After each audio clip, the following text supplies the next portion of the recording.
ఉమెన్కు ఇచ్చినటువంటివి 4 MLA seats are increased. 19 కంటే 4 ఉమెన్ని assembly సెగ్మెంట్స్కు అదనంగా select చేయడం జరిగింది. అప్పటికంటే ఇంక్రీజ్ అయినారు.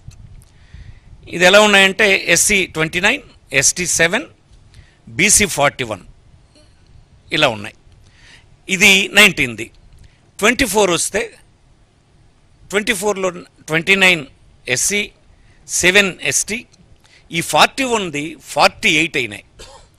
అలాగే 77 టోటల్ తీసుకుంటే 84 అయినాయి. ఇది ఇంక్రీజ్ అని మీకు సందర్భం వచ్చేస్తుంది. ఉమెన్కి వస్తే 19లో 15 ఉంటే ఇప్పుడు 19 ఇచ్చాం. మైనారిటీస్ అప్పుడు 5 ఉంటే ఈసారి 7 ఇచ్చాం. ఇది ఆ వర్గాల్లో ఇంక్రీజ్.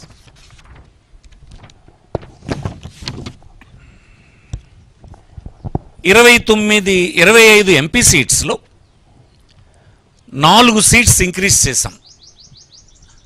ఇది 2019లో ఇచ్చిన దానికంటే 4 ఎంపీ సీట్లు ఇంక్రీజ్ అయినాయి. ఉమెన్కి ఇచ్చినప్పుడు 1 సీట్ ఎంపీ సీట్ని 19 కంటే ఇంక్రీజ్ చేసి ఇవ్వడం జరిగింది. ఇవి ఎంపీలు ఇంతకుముందు 19లో అయితే ఎస్సీ 4, ఎస్టీ 1, బీసీ 7 అయితే ఈసారి ఎస్సీ 4, ఎస్టీ 1, 11 బీసీలకి ఇవ్వడం జరిగింది. ఇంత ఇంక్రీజ్ ఎంపీస్లో ఈసారి ఉందని మీకు ఈ సందర్భం మనం చేస్తున్నాం. ఉమెన్లో అప్పుడు 19లో 5 ఇవ్వడం జరిగింది ఎంపీస్ వరకు వస్తాయి. అలాగే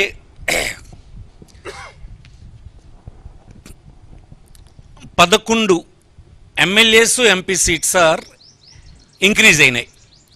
200 సీట్లకు గాను ఈసారి 11 సీట్లు ఇంక్రీజ్ అయినాయి. అది ఎలా ఉందంటే కేటగిరీ 19లో ఎస్సీ 33, ఎస్టీ 8, బీసీ 48, టోటల్ 8 అనేది.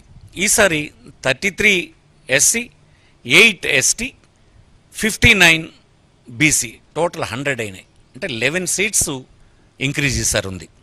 అలాగే ఉమెన్లో కూడా ఉమెన్ అప్పుడు 19 ఇస్తే ఇప్పుడు 24 ఇచ్చాం. మైనారిటీస్లో అప్పుడు 5 ఇస్తే ఇప్పుడు 7 ఇచ్చాం.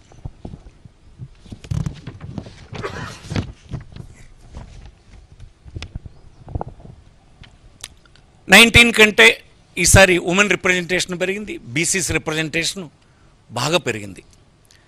ఇది ఒక రాజకీయ పార్టీకి బలహీన వర్గాలకు అధికారం ఇవ్వడం అనేటువంటి ఒక ప్రక్రియలో ఇంతకంటే రుజువు ఇంకొకటి ఏమి లేదని నేను మనవి చేస్తున్నాను. ఏదో కారణం పెట్టి తప్పించి రాజ్యాధికారానికి రానివ్వకుండా చేసే ఇతర రాజకీయ పార్టీలకి వైఎస్ఆర్ కాంగ్రెస్ పార్టీకి ఉన్నటువంటి వ్యత్యాసం ఇదని ఈ దేశంలోని పౌరులు, ఈ రాష్ట్రంలోని పౌరులు ముఖ్యంగా అర్థం చేసుకోవాలని ఈ సందర్భంగా నేను మనవి చేస్తూ ఉన్నా. ఈసారి పార్టీ కేడర్లో ఉన్నటువంటి వారికి 14 మందికి ఈసారి పార్టీ కేడర్లో ఉండాలంటే జెడ్పీటీసీలు, ఎంపీపీలు, ఎంపీటీసీలు, మున్సిపల్ అలాంటి పని చేసినటువంటి వారు, పార్టీ యాక్టివిటీలో పనిచేస్తున్నటువంటి వారిని 14 మందిని ఐడెంటిఫై చేసి ఇవ్వటం జరిగింది. అలాగనే ఎంపీ ఎమ్మెల్యేలో 153 క్యాండిడేట్స్ ఆర్ అందులో 131 ఎమ్మెల్యేలు, 22 మంది ఎంపీలు గ్రాడ్యుయేట్స్, అందులో 58 మంది పోస్ట్ గ్రాడ్యుయేట్స్, 6 డాక్టరేట్స్ ఉన్నారు. ఇందులో 17 doctors, 15 lawyers, 34 engineers, 5 teachers, 2 civil servants, 1 defence personnel, 1 journalist. ఈ సమాజంలో ఉండేటువంటి అన్ని వర్గాలే కాకుండా అన్ని విషయాల మీద అవగాహన కలిగినటువంటి వ్యక్తులతో కూడినటువంటి టీం ఈసారి ఎన్నికల బరిలో ఉంది ఈ పార్టీ నుంచి. అలాగనే ఇది 77% ఎయిదర్ ఎమ్మెల్యేస్ ఆర్ ఎంపీస్. ఇది ఎడ్యుకేటెడ్ తీసుకుంటే ఇందులో 77% ఈ లెవెల్ ఎడ్యుకేషన్తో ఇందులో ఉన్నారు. అట్లాగనే out of 175 MLA candidates selected, 75% of them 131 candidates are graduates, and above there are 47 postgraduates and 4 doctorates. ఇది ఇట్లా ఉంది. Out of 25 MP candidates selected, 88% of them, అంటే 22 candidates are graduates, and above there are 11 postgraduates and 2 doctorates.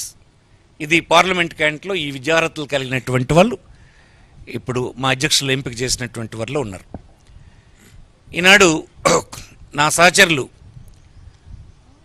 Parliament సభ్యులు, Bapatla parliament సభ్యులు వారు సురేష్ గారు, నందిగాం సురేష్ గారు parliament సభ్యుల జాబితాని ఇప్పుడు విడుదల చేస్తారు. వారి తర్వాత మళ్ళీ శాసనసభ్యులు ఏ నియోజకవర్గానికి ఎవరు, వారి ఏ కేటగిరీ కింద ఉన్నారన్నటువంటి విషయాల్ని తర్వాత నేను మళ్ళీ మీ ముందుకు వచ్చి మనవి చేస్తాను. నమస్కారం.